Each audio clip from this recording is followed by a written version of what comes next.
Hi hello నమస్తే. MK Stalin ఒక tweet చేశారు. హిందీ అనేది కొన్ని భాషల్ని మింగేసిందట. ఆ భాషల పేర్లు కూడా రాశారు MK Stalin, Tamil Nadu chief minister. I always support Stalin's argument. I definitely support Stalin's argument. ఎందుకంటే ఇప్పుడు వాళ్ళు అన్న దాంట్లో చాలా నిజాలు ఉన్నాయి. ఈ దేశంలో కొద్దిగా ధైర్యంగా మాట్లాడుతున్నటువంటి రాష్ట్రం అదేనే నాకు అనిపించేది అప్పుడప్పుడు. వాళ్ళు కొద్దిగా ధైర్యంగా మాట్లాడుతున్నారు వాళ్ళు. ఎందుకంటే ఇప్పుడు అతను చేసిన ఆర్గ్యుమెంట్లో రాంగ్ అయితే ఏం కాదు. ఆయన చేసిన ట్వీట్ ఏంటంటే చదువుతున్నా. My dear sisters and brothers from other states, ever wondered how many Indian languages Hindi has followed. అంటే dear brothers and sisters, Hindi భాష అనేది ఎన్ని భాషల్ని మింగేసిందో తెలుసా అని ఎప్పుడన్నా ఆలోచించారా అని అర్థం. ఎన్ని భాషల్ని మింగేసిందట ఇక్కడ రాశాడు.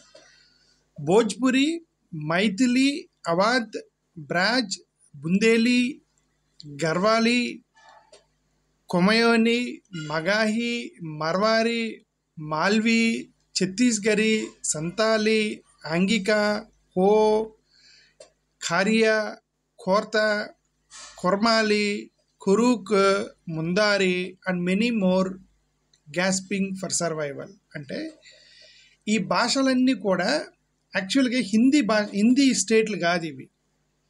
ఇవన్నీ కూడా వాళ్ళ లోకల్ స్టేట్లు.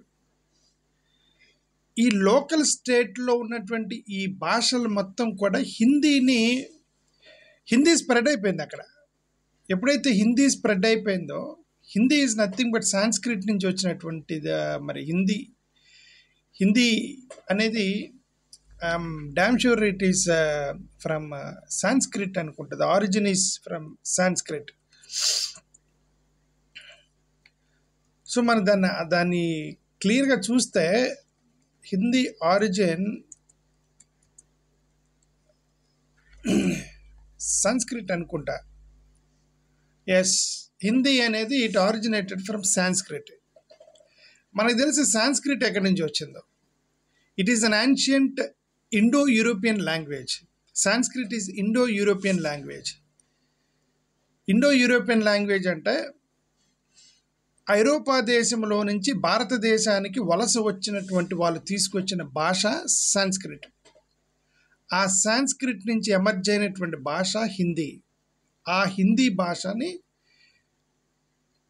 అంటే క్రీస్తు పూర్వం 7th centuryలో సాంస్క్రిట్ నుంచి హిందీని డెవలప్ చేస్తూ అలాగ రాష్ట్రాలు మొత్తం, నార్త్ ఇండియా మొత్తం కూడా స్ప్రెడ్ చేసి హిందీని అక్కడ ఉన్నటువంటి 15 భాషల్ని మింగేసింది అనేది వాస్తవం. ఇది చరిత్ర తెలియని వాళ్ళకి అర్థం కాకపోవచ్చు. ఫస్ట్ ఆఫ్ ఆల్, ఈ ఇండో ఆరియన్ థియరీ ఏదైతే ఉందో అది తప్పును ఆర్గ్యూ చేసే వాళ్ళు కూడా ఉన్నారు.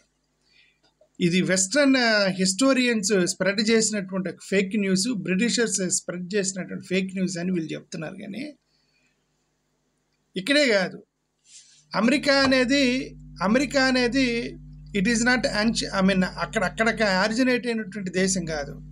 రకరకాల ప్లేసుల్లో నుంచి వచ్చి సెటిల్ అయిన వాళ్ళే అమెరికన్స్ మొత్తం. ఇజ్రాయెల్ అనేది అక్కడ ఆరిజినేట్ కాదు, ఎక్కడెక్కడో ప్లేస్లు వచ్చి అక్కడ ఇజ్రాయెల్ అనేది ఒక దేశాన్ని సృష్టించబడింది అక్కడ. ఓకే, తర్వాత బిల్డ్ చేయబడింది. ఎప్పుడో యాన్షియంట్ టైంలో ఉండొచ్చాము. అలాగే భారతదేశంలో కూడా ఐరోపా దేశంలో నుంచి వచ్చారన్నది వాస్తవం. భారతదేశంలో కూడా ఐరోపా దేశం నుంచి ఇండో యూరోపియన్స్ వాళ్ళు ఎవరైతే వచ్చారో వాళ్ళు సాంస్క్రిట్ని పట్టుకొచ్చారు. దాంతో హిందీ భాష డెవలప్ అయింది. 7th centuryలో హిందీని నార్త్ ఇండియా మొత్తం స్ప్రెడ్ చేశారు. సరే, స్ప్రెడ్ చేస్తే ఇప్పుడు లోకల్ లాంగ్వేజ్లు మొత్తం తొక్కేశారు. ఈ భోజ్పురి, మిథైలి, అవాధి, బ్రాజీ ఇవన్నీ తొక్కేసిన మాట వాస్తవం. సమ్వాట్ సౌత్ ఇండియాలో లాంగ్వేజ్లు తొక్కలేకపోయారు. ఎందుకు సౌత్ ఇండియన్ లాంగ్వేజ్లోకి రాలేకపోయారంటే, సౌత్ ఇండియన్ లాంగ్వేజ్కి ఒక సపరేట్ లిపి ఉంది. అంటే సౌత్ ఇండియన్ లాంగ్వేజెస్ ఏంటంటే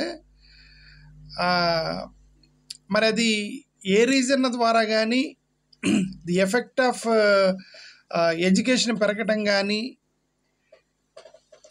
లేదంటే మనకి ఇండిపెండెంట్ లాంగ్వేజ్, ఇప్పుడు ద్రవిడియన్ లాంగ్వేజ్ మనది యాక్చువల్గా బాగా బలంగా, ద్రవిడియన్ లాంగ్వేజ్ అనేది బాగా బలంగా నాటుకుపోయింది సౌత్ ఇండియాలో.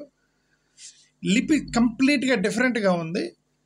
కంప్లీట్ డిఫరెంట్ లాంగ్వేజ్ తోటి సాంస్క్రిట్కి మ్యాచ్ అవ్వలేదు. హిందీ కానీ, తెలుగు కానీ, తమిళ్ కానీ, కన్నడ కానీ, మలయాళం కానీ, ఈ సౌత్ ఇండియన్ భాషలు ఏవైతున్నాయి సాంస్క్రిట్కి మ్యాచ్ అవ్వలేదు అనమాట. మ్యాచ్ అవ్వకపోతే వాళ్ళకి కష్టం అయిపోయింది, దాన్ని ఇంపోజ్ చేయటం కష్టం అయిపోయింది. ఇప్పుడు నేషనల్ వైడ్గా ఇప్పుడు ఆ భాషని వాళ్ళు పెడతా ఉంటే తమిళనాడు వాళ్ళు అంటారు మేము ఒప్పుకోమంటారు, మా భాష చచ్చిపోయింది, మీరు ఇప్పటికి 17 భాషలను చంపేశారు హిందీని తీసుకొచ్చి, రేపొద్దున మా తమిళ్ కూడా కనుమరుగైపోయింది అని వాళ్ళు అన్న ఆర్గ్యుమెంట్లో కరెక్టే కదా. రేపొద్దున తెలుగు ఈ చచ్చిపోయినటువంటి భాషలో తెలుగు కూడా ఉండొచ్చు. నాకు తెలిసిన వరకు సౌత్ ఇండియాలో అతి తొందరగా చచ్చిపోయే భాష ఏమైనా ఉంటే వీళ్ళు తెలుగు భాషనే చంపేస్తారు వీళ్ళు. ఎందుకంటే వాళ్ళు ఏం చెప్పింది వాళ్ళు చేస్తాం తెలుగు వాళ్ళు ఒకరే. కంప్లీట్గా వాళ్ళు ఏం చెప్తే చేస్తున్నటువంటి ఒక ఏకైక రాష్ట్రం ఏంటంటే తెలుగు రాష్ట్రమే. అతి త్వరగా తెలుగును మట్టు పెడతారనమాట వీళ్ళు. 100% మట్టు పెడతారని అవకాశాలు ఉన్నాయి. నేను చెప్పట్లే, I can't say that. Okay, వీళ్ళు ఊరికే రాజకీయాల కోసం తెలుగు భాషను కాపాడాలి అది ఇది అంటున్నారు, కానీ ఏది ఇంగ్లీష్ నేర్చుకోకుండా ఉండాలి. తెలుగు భాషను కాపాడాలని మన వాళ్ళు ఎందుకు అంటున్నారంటే ఇంగ్లీష్ నేర్చుకుండా ఉండాలని. ఇంగ్లీష్ నేర్పించకుండా వీళ్ళందరికీ ఇంగ్లీష్ చెప్పకుండా ఉండాలని చెప్పేసి అది ఒక తెలుగు భాషను అడ్డం పెట్టుకున్నారే తప్ప హిందీ భాషను వ్యతిరేకించట్లే. ఆంధ్రప్రదేశ్లో హిందీ భాష మాకు ఇంపోజ్ చేయొద్దు, హిందీ భాష మాకు వద్దు అన్నటువంటి ఒక్క రాజకీయ నాయకుడు ఆంధ్రప్రదేశ్ చరిత్రలో లేడు. చెయ్యరు కూడా. చేస్తారు, ఇప్పుడు గతంలో ఉన్నారేమో తెలీదు, ఇప్పుడు modern politicians nobody is doing that. అది చెయ్యాలని నేను కోరుకుంటాను. ఇప్పుడు ఏంటంటే ఇప్పటివరకు చేయలేదంటే మరి గతంలో చెయ్యరు అని మనం అంటానికి లేదు, చేయవచ్చు. ఎవరో ఒక రాజకీయ నాయకుడు ధైర్యం చేసి మాకెందుగా మీ హిందీ మా తెలుగు సరిపోతుంది, తెలుగు ఇంగ్లీష్ అని అంటాము. ఇది 10 నిమిషాలు పెట్టిద్ది అంతే. అప్పుడు రాజకీయాలు మారాలని నేను కోరుకుంటున్నాను. ఇప్పుడున్న పరిస్థితులు అది లేదు, ఆ రాజకీయాలు మారాలి అని నేను మనస్ఫూర్తిగా కోరుకుంటున్నాను. ఇప్పుడు స్టాలిన్ కనుక మనం సపోర్ట్ చేయకపోతే, మన తెలుగు రాష్ట్రంలో ఉన్న వాళ్ళు కనుక ఈ యొక్క ఆర్గ్యుమెంట్ మనం సపోర్ట్ చేయకపోతే, ఈ భాషలతో పాటు భోజ్పురి, మైథిలి, అవాధి, బ్రాజీ, బుందేలి, గరేలి, కొమయోని, మగాకి, మర్వారి, మాల్వి, ఛత్తీస్గఢి, సంతాలి, అంగీకి, హో, ఖారియా, కోర్తా, కుమాలి, కురుక్, మందారి అండ్ తెలుగు అవుతుంది. తెలుగు కూడా జాయిన్ అవుతుంది దాంతో. అది తమిళ్ అవుతుందని భయంతో వాళ్ళు అపోజ్ చేస్తున్నారు, మనం కూడా అపోజ్ చేయాలి. Let us say no to Hindi in South Indian states. అవసరం లేదు. ఒక కామన్ లాంగ్వేజ్ అని ఒక ఇంగ్లీష్ అనేది ఉంది. ఇంగ్లీష్ అనేది official language of India. Why English is official language of India? ఎందుకు ఇంగ్లీష్ అనేది అఫీషియల్ లాంగ్వేజ్ పెట్టారు? మన సౌత్ ఇండియా వేరు, నార్త్ ఇండియా వేరు. ఈ రెండు డిఫరెంట్ లాంగ్వేజెస్ ఉన్నాయి కాబట్టి, ఒకదానికి సంబంధం లేని లాంగ్వేజెస్ ఉన్నాయి కాబట్టి వాటిని కలపడానికి పెట్టారు ఇంగ్లీష్ అనేది. సింపుల్గా let us follow English. Local language and English is enough. Thank you.